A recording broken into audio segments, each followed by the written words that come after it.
So hello everyone, my name is Ankit Kushwaha and I am currently pursuing my BTech from Triple ITC City. My branch is ECE. So हम लोग जो अपना chapter कर रहे थे उसका नाम है ट्रिग्नोमेट्रिक फंक्शंस और हमने इसके 5 लेक्चर्स ऑलरेडी कर लिए हैं. सो बेसिकली आज हम इस सेशन के बाद इस चैप्टर को रैप अप कर देंगे. ठीक है. सो अपन ने क्वेश्चन नंबर 65 तक सॉल्व कर लिया था,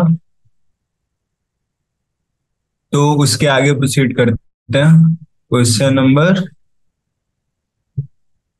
65. हाँ, क्वेश्चन नंबर 65 तक हमने सॉल्व कर लिया था, तो अब अपन चलते हैं क्वेश्चन नंबर 66 पे. ठीक है. सो क्वेश्चन नंबर 66 बेसिकली क्या है, एफ एक्स अपने को एक इक्वेशन दिया है, F X equal to -3 cos root of 3 plus X square, और पूछा है कि ये कौन से इंटरवल में लाई करेगा. तो ठीक है, अपन क्या करते हैं, root of 3 plus X square को y मान लेते हैं. तो अपना एक्सप्रेशन क्या हो जाएगा, F X equal to -3 cos of y. Cos का रेंज कितना होता है, 1 to -1. ठीक है. सो अपना 3 cos y का रेंज कितना हो जाएगा, 3 to -3. और -3 अगर कर दिया तो ये साइन जो है अपना इक्वालिटी का ये चेंज हो जाता है. ठीक है. तो ये बेसिकली हो जाएगा 3, ये बेसिकली अपना हो जाएगा 3 और -3 के बीच में. सो अपना एफ एक्स का रेंज कितना हो गया, -3 to 3. सो बेसिकली अपना आंसर क्या हो जाएगा, -3 to 3. ठीक है. एफ एक्स कौन से इंटरवल में लाई करता है, -3 to 3. F x lies in the interval of -3 to 3. So question number 66 I hope कि आप सबको समझ में आया होगा. अब चलते हैं अपने क्वेश्चन नंबर 67 पे. तो बेसिकली अपना क्वेश्चन नंबर 67 क्या है, the maximum distance of a point on the graph of the function y is equal to √3 sin x plus cos x from x axis is. So basically अपने को एक equation दिया है, y is equal to √3 sin x plus cos x, और हमें पूछा है maximum distance of a point. इस फंक्शन से एक पॉइंट का मैक्सिमम डिस्टेंस कितना होगा. ठीक है. एक्स एक्सिस से हमें वो डिस्टेंस कंपेयर करना है. सो बेसिकली हमें एक तरह से मैक्सिमम वैल्यू ही पूछ रहा है, तो अपन अपना डिवाइडिंग फैक्टर निकाल लेते हैं. डिवाइडिंग फैक्टर क्या होता है, root of coefficient of sine x का whole square plus root of plus coefficient of cos x का होल स्क्वायर. सो ये कितना हो जाएगा, 3 + 1, ये हो जाएगा 4, रूट ऑफ 4, ये हो जाएगा 2. सो आर की वैल्यू कितनी आ गई, 2. अपना डिवाइडिंग फैक्टर हो गया 2. सो अब बेसिकली अपन 2 से इक्वेशन, पूरे इक्वेशन को डिवाइड कर लेंगे, तो कितना हो जाएगा, √3/2 sin x प्लस cos x by 2. सो अब इसको फर्दर प्रोसीड करते हैं. So y is equal to कितना हो जाएगा, √3/2 को अपन लिख सकते हैं sine of π/3 into sine x plus 1/2 को अपन कितना लिख सकते हैं, cos of π/3 into cos x. So ये अपना बेसिकली किसका फॉर्मूला हो गया, 1 मिनट. अपन यहाँ 2 से डिवाइड किया तो 2 से मल्टीप्लाई भी करना पड़ेगा. ठीक है. सो ये अपना cos of a minus B का फॉर्मूला हो गया, तो इसको अपन लिखेंगे cos ऑफ x माइनस π/3. ठीक है. सो आई होप कि यहाँ तक आप सबको समझ में आया होगा. तो basically cos of x minus π/3 का रेंज कितना होता है, -1 to 1. cos थीटा का रेंज पता है ना आप लोगों को, 1 to -1. ठीक है. सो बेसिकली मैक्स वैल्यू कितनी हो जाएगी इसकी, 2 × 1 = 2. ठीक है. सो बेसिकली इसकी मैक्स वैल्यू कितनी हो गई, 2. सो चलते हैं अपने अगले क्वेश्चन पे, जो कि है क्वेश्चन नंबर 68. ठीक है. सो बेसिकली अपना क्वेश्चन नंबर 68 क्या है, tan a = 1 - cos b by sin b, then tan 2a = tan of b. ठीक है. सो हमें बेसिकली क्वेश्चन नंबर 68 से क्वेश्चन नंबर 75 तक ट्रू और फॉल्स बताना है, ठीक है, और उसके बाद उसका जस्टिफिकेशन भी देना है।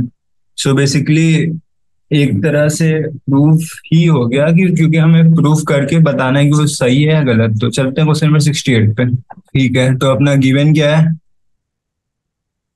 tan a is equal to 1 - cos of b by sine of b। ठीक है, ये अपना गिवन है, और हमें पूछा है tan of 2a is equal to tan of b होगा या नहीं होगा। तो अपन 1 - cos b को क्या लिख सकते हैं, 2 sin² b/2। लास्ट सेशन में हमने देखा तो ये फॉर्मूला कैसा है। और साइन बी को क्या लिख सकते हैं, 2 sin b/2 into cos of b/2। और ये अपना कितना हो जाएगा, साइन b/2 साइन में b/2 कैंसिल हो जाएगा, 2 से 2 कैंसिल हो जाएगा, तो ये अपना बचा sine b/2 divide by cos of b/2। तो ये कितना हो गया, tan ऑफ b/2। ठीक है, सो tan 2a की वैल्यू कितनी होती है फॉर्मूले में, 2 tan a divide by 1 - tan² a। सो ये कितना हो जाएगा, 2 tan ऑफ b/2, क्योंकि tan a की वैल्यू कितनी है, tan ऑफ b/2, और 1 - tan ऑफ b/2 का स्क्वायर। सो ये किसका फॉर्मूला है, ये फॉर्मूला है आपका tan b का। ठीक है, तो अपना tan 2a is equal to tan b हो गया। सो अपना क्या है बेसिकली, ट्रू। ठीक है, 68 का आंसर क्या होगा, ट्रू। हमने जस्टिफाई भी कर दिया कैसे हुआ है ट्रू। सॉरी, तो अब अपन चलते हैं क्वेश्चन नंबर 69 पे। सो बेसिकली अपना क्वेश्चन नंबर 69 क्या है, the equality sine a plus sine 2a plus sine 3a equal to 3 holds for some real value of a. So अपने को एक इक्वालिटी दिया, sine a plus sine 2a plus sine of 3a is equal to 1।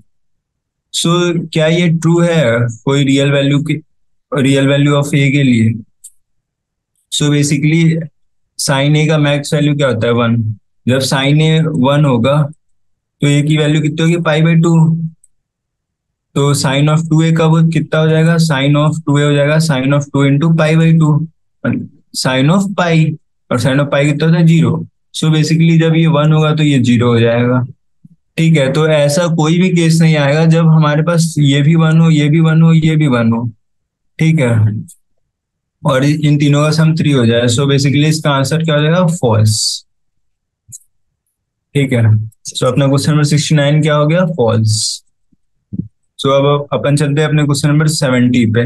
So basically अपना question 70 क्या है, sine of 10 degree is greater than cos of 10 degree. तो हमें ये प्रूफ करना है कि ये ट्रू है, या फिर अगर प्रूफ नहीं हुआ तो अपन बोलेंगे फॉल्स है। तो sine of 10 greater than cos 10 को क्या लिख सकते हैं, कॉज ऑफ 90 - 80। कॉज 90 - थीटा क्या होता है, साइन थीटा। सो बेसिकली हमें बोला है साइन 10 ग्रेटर देन साइन 80। आपको पता है ना, जब थीटा इंक्रीज होता है तो साइन की वैल्यू भी इंक्रीज होती है, पर यहाँ पे ऐसा नहीं हो रहा है, साइन 10 लेस देन साइन 80 होगा, तो ये अपना क्या हो गया, फॉल्स। ठीक है, सो क्वेश्चन नंबर 17 का आंसर क्या हो गया, फॉल्स। सो आई होप कि क्वेश्चन नंबर 70 भी आप लोगों को समझ में आया होगा। अब अपन चलते हैं अपने क्वेश्चन नंबर 71 पे। सो बेसिकली क्वेश्चन नंबर 71 क्या है अपना, cos of 2π/15 into cos of 4π/15 into cos of 8π/15 into cos of 16π/15 की वैल्यू 1/16 होगी या फिर नहीं होगी। ठीक है, तो करते हैं सॉल्व। सो अपना LHS कितना है, cos of 2π/15, cos of 4π/15, cos of 8π/15, cos of 16π/15।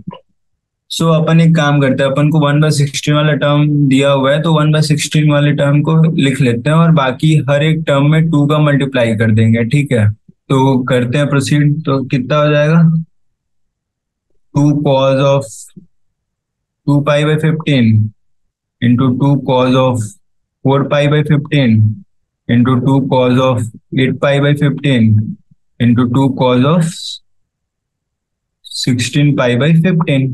ठीक है, सो cos 2π/15 कितना होता है, कॉज ऑफ 24 डिग्री, और कॉज 4 पाई बाई 15 कितना होता है, कॉज ऑफ 48 डिग्री, और कॉज 8 पाई बाई 15 कितना होता है, कॉज ऑफ 96 डिग्री, और कॉज ऑफ 16 पाई बाई 15 कितना होता है, cause of 192 degree.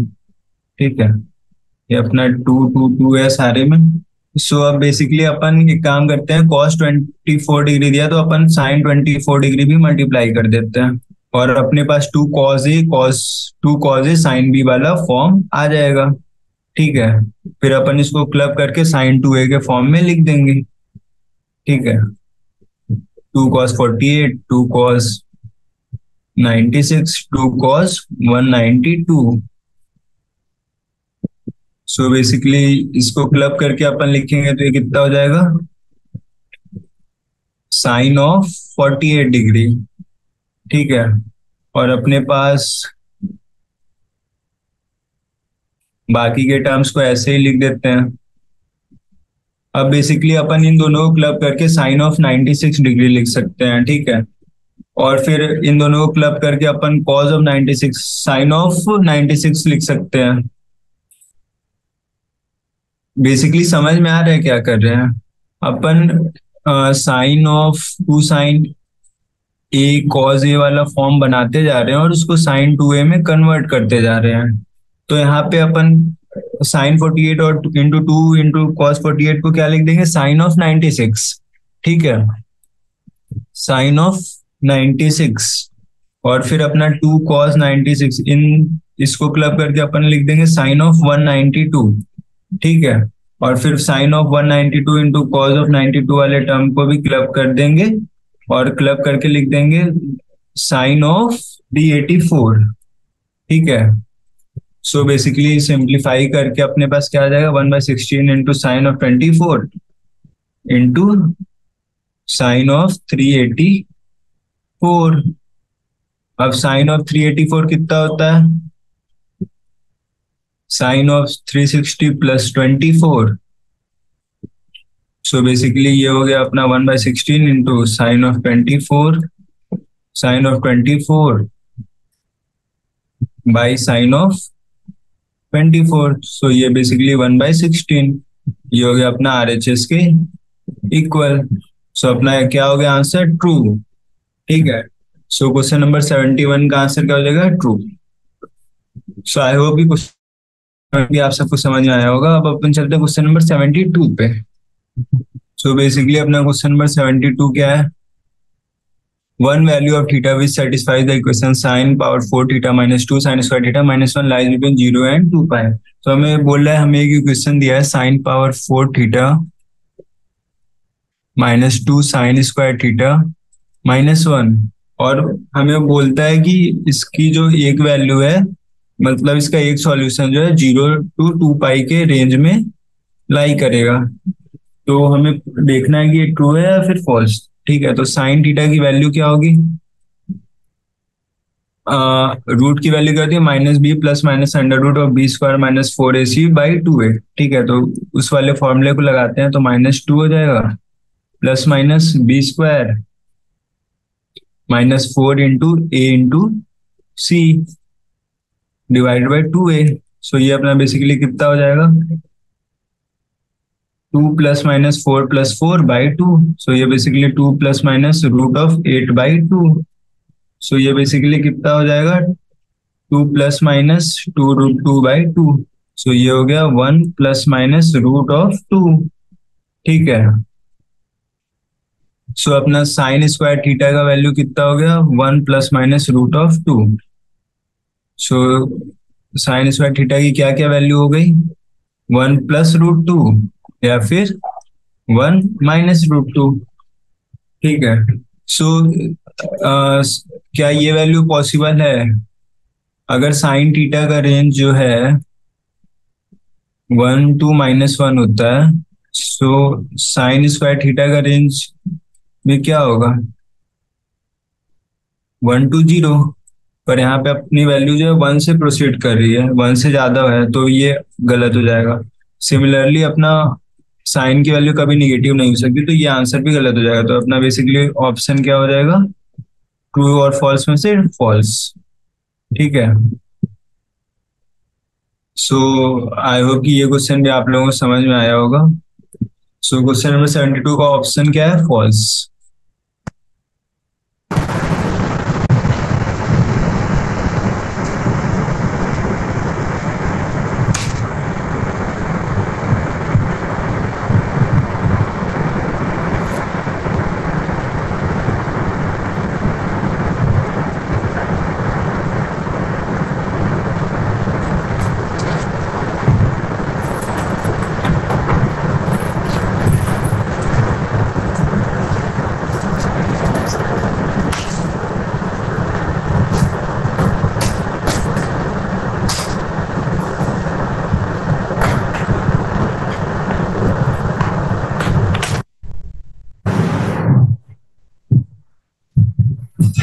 So I hope कि क्वेश्चन नंबर 72 तक क्लियर होगा। अब अपन चलते हैं अपने क्वेश्चन नंबर 73 पे।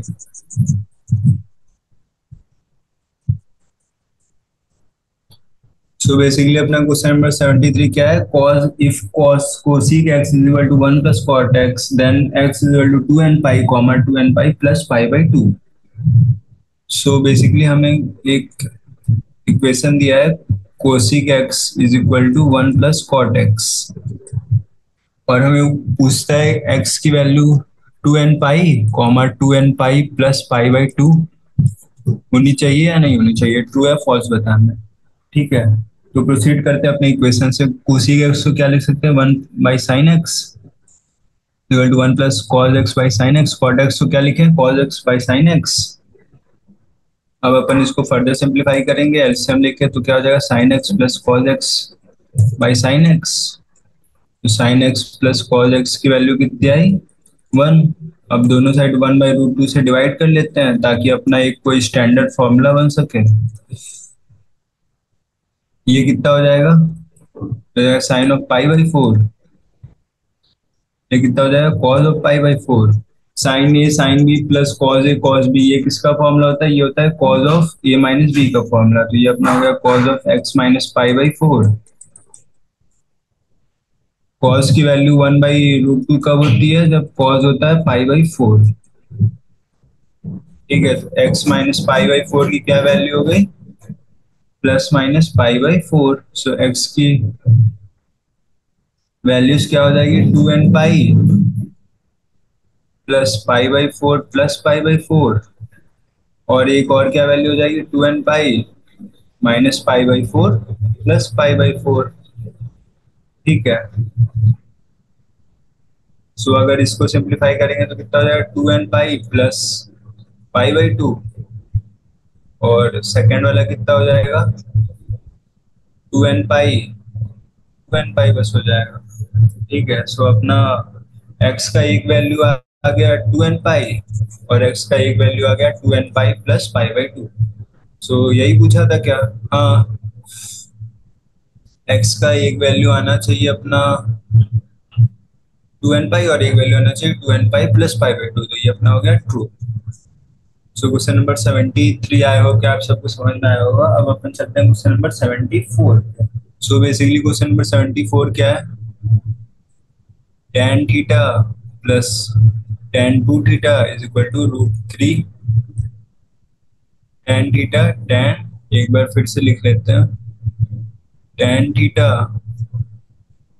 Plus tan 2 theta is equal to √3 tan theta into tan of 2 theta. So हमें बेसिकली क्या दिया है? थीटा की वैल्यू n पाई/3 प्लस पाई/9 होनी चाहिए। ये ट्रू है या फिर फॉल्स, हमें यही बताना है। ठीक है, जैसा कि हमने पिछले क्वेश्चन में किया था सेम इस क्वेश्चन में भी करना है। ठीक है, सो प्रोसीड करते हैं अपन। tan theta plus tan 2 theta is equal to, अपना एक टर्म यहाँ पे मिसिंग है, plus √3 tan theta into tan 2 theta. तो tan theta plus tan 2 theta क्या हो जाएगा? इन दोनों टर्म्स को इस साइड ले आते हैं। एक बार मैं एक्सप्रेशन को अच्छे से लिख देता हूँ। tan theta plus tan 2 theta plus √3 tan theta into tan 2 theta is equal to √3। ठीक है, सो बेसिकली अपना इक्वेशन है tan theta plus tan 2 theta plus √3 tan theta into tan 2 theta is equal to √3, और हमें पूछा है कि theta is equal to n pi by 3 plus pi by 9, इसका सॉल्यूशन होगा या नहीं होगा। तो अपन प्रोसीड करते हैं, tan theta plus tan 2 theta वाले टर्म्स को इधर रहने देते हैं, बाकी इस टर्म को इधर ले आते हैं ताकि अपन √3 कॉमन ले सकें। तो क्या हो जाएगा, √3 minus √3 into tan theta into tan 2 theta. So ये कितना हो जाएगा, tan theta plus tan 2 theta is equal to √3 common हो गया, तो अपने पास क्या बचा, one minus tan theta into tan 2 theta. अब इस टर्म को इधर ले आते हैं, तो अपना क्या होगा, tan theta plus tan 2 theta divided by 1 minus tan 2 theta is equal to √3। So ये अपना basically tan a plus tan b का फॉर्मूला हो गया। तो ये क्या हो जाएगा, tan of theta plus 2 theta is equal to √3। So tan 3 theta is equal to √3। अब tan √3 कब होता है, जब tan की वैल्यू होती है पाई बाई 3। ठीक है, so tan 3 theta is equal to tan of pi by 3। So basically अपना 3 थीटा कितना हो गया, n pi plus pi by 3। तो थीटा कितना हो जाएगा, n pi by 3 plus pi by 9, और अपने को यही दिया था क्वेश्चन में। सो अपना ये क्या हो गया, ट्रू। सो क्वेश्चन नंबर 74 का आंसर क्या हो जाएगा, ट्रू। ठीक है, सो आई होप कि क्वेश्चन नंबर 74 भी आप लोगों को समझ में आया होगा। अब अपन चलते हैं क्वेश्चन नंबर 75 पे। सो अपना क्वेश्चन नंबर 75 क्या है, tan of pi into cos theta is equal to cot of pi into sine theta. हमें एक इक्वेशन दिया है और पूछा कि cos of theta minus pi by 4 1/√2 के इक्वल होगा या फिर नहीं होगा। तो ठीक है, जो अपना गिवन इक्वेशन है उसके साथ प्रोसीड करेंगे। Pi into cos tan of pi cos theta is equal to cot of pi sine theta. So अपन दोनों साइड tan वाले फॉर्म में ले आते हैं अपने इक्वेशन को। तो कितना हो जाएगा, tan ऑफ 90 माइनस थीटा कितना होता है, कॉट थीटा। सो बेसिकली अपना tan of pi cos theta is equal to tan of pi by 2 minus pi sine theta. So अपना क्या हो जाएगा, pi cos theta is equal to pi by 2 minus pi sine theta. Pi pi cancel करते हैं दोनों side, तो अपने पास क्या बचेगा, 1/2 माइनस साइन थीटा। ठीक है, so cos theta plus sine theta की कितनी वैल्यू हो गई, 1/2। अब अपने को बेसिकली क्वेश्चन में √2 वाला टर्म है, तो अपन 1/√2 दोनों साइड मल्टीप्लाई करेंगे। ठीक है, सो अपना क्या हो जाएगा, 1/2√2 कॉस थीटा 1/√2 कब होता है, जब कॉस की वैल्यू थी पाई बाई 4। तो ये होगा cos pi by 4 into cos theta plus sine pi by 4 into sine theta is equal to 1/2√2। ये बेसिकली किसका एक्सपेंशन लिखा है, cos of theta minus pi by 4 का एक्सपेंशन लिखा है, इज इक्वल टू 1/2√2। ठीक है, यहाँ पे एक प्लस माइनस साइन भी आ जाएगा क्योंकि cos of theta minus pi by 4 और cos of pi by 4 minus theta basically same होता है। ठीक है, सो बेसिकली अपना ये क्या हो गया, ट्रू। ठीक है, तो सिंपल था। आई होप कि आप सबको समझ में आया होगा। अब अपन चलते हैं अपने लास्ट क्वेश्चन पर, जो कि है क्वेश्चन नंबर 76। क्वेश्चन नंबर 76 में हमें बोला है मैच करने को। हमें 4 ऑप्शन दिए हैं लेफ्ट हैंड साइड में और 4 ऑप्शन दिए हैं राइट हैंड साइड में, और हमें करेक्ट ऑप्शंस को एक साथ मैच करना है। सो ठीक है, देखते हैं कैसे होगा solve. So basically question number 76 option a क्या है अपना, sine of x plus y into sine of x minus y. So ये तो अपना डायरेक्ट फॉर्मूला होता है, sine square x minus sine square y. So ये तो हो गया। बी देखते हैं, cos of x plus y into cos of x minus y. So ये भी अपना डायरेक्ट फॉर्मूला होता है। किसका फॉर्मूला होता है ये, cos square x minus cos square y का। ऑप्शन नंबर सी देखते हैं, cot of pi by 4 plus theta. So cot of A plus B का एक्सपेंशन लगा देते हैं, तो क्या हो जाएगा, cot B into cot A -1 by cot B plus cot A. So cot of pi by four की वैल्यू कितनी थी, 1। सो ये बेसिकली अपना कितना हो गया, cot theta -1 divide by cot theta +1। पर हमारा ऑप्शन जो है वो tan के फॉर्म में है, तो दोनों साइड कॉट से डिवाइड करते हैं, तो ये हो जाएगा 1 - 1/tan theta divide by 1 + 1/tan theta. So ये कौन सा ऑप्शन हो गया, ऑप्शन नंबर 2 हो गया। ठीक है, अब अपने फाइनल टर्म पे आते हैं, tan of pi by four plus theta. So इसमें tan of A plus B का एक्सपेंशन लगाते हैं, तो क्या हो जाएगा, tan of pi by four plus tan theta divide by 1 + tan of pi by four into tan theta. तो ये 1 हो गया, ये भी 1 हो गया। सो अपना क्या बचा, 1 + tan theta divide by 1 - tan theta. ये बेसिकली 1 माइनस होता है, tan of A plus B का फॉर्मूला क्या होता है, tan a + tan b divide by 1 - tan a tan b। So ये अपना कौन सा ऑप्शन हो गया, ऑप्शन नंबर 3। सो ठीक है, ऑप्शन डी का हो गया 3। 1 का क्या था, 4, और 2 का क्या था, 1। ठीक है, सो आई होप कि आप सबको ये क्वेश्चन समझ में आया होगा। सो इसी के साथ अपन ये चैप्टर रैप अप करते हैं। अपने 76 क्वेश्चन सॉल्व हो गए, और आई होप कि आप सबको समझ में आया होगा। Thank you so much.